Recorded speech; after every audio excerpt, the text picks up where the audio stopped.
Mbujimaï, chef-lieu de la province de Kasaï-Oriental.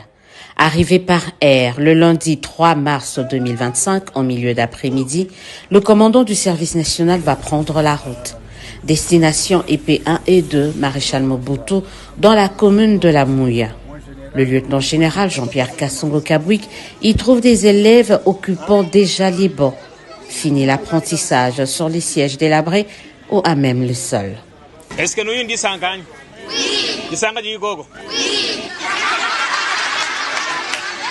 Nous en ferons bon usage et ceci ne servira pas de siège, pas seulement pour cette génération scolaire de 2024-2025, mais pour un temps illimité.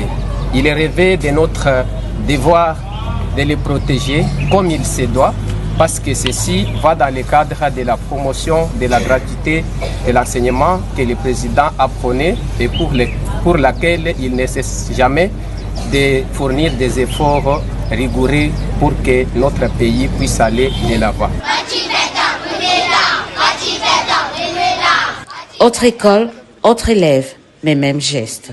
Le lieutenant-général Jean-Pierre Kasongo-Kabwik remet plus ou moins 300 bancs pupitres à l'EP1 et 2, 24 novembre.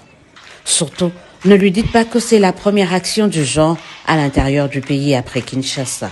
Un voyage même de 1000 km commence par un premier pas. Nous avons commencé. Si vous vous rappelez, il y a 2-3 ans, avec l'ambition de construire les écoles. Dans cette ville ici, il y a des écoles qui ont été construites par le service national, dotées en bancs, en table, en tableau par le service national. Nous, ça ne nous effraie pas.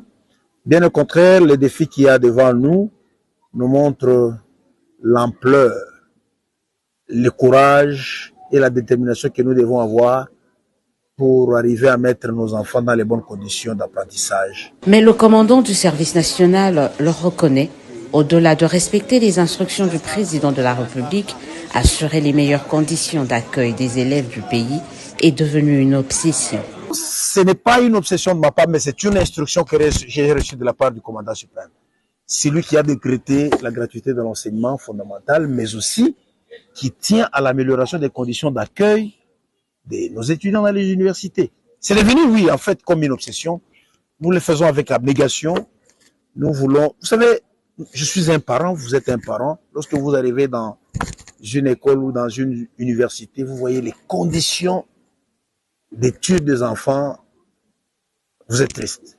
Nous avons été à Kinshasa dans certaines écoles où on vous a dit que depuis que l'école a été construite par le Belge, les bancs laissés par le Belge, l'État congolais n'a jamais amené un seul banc.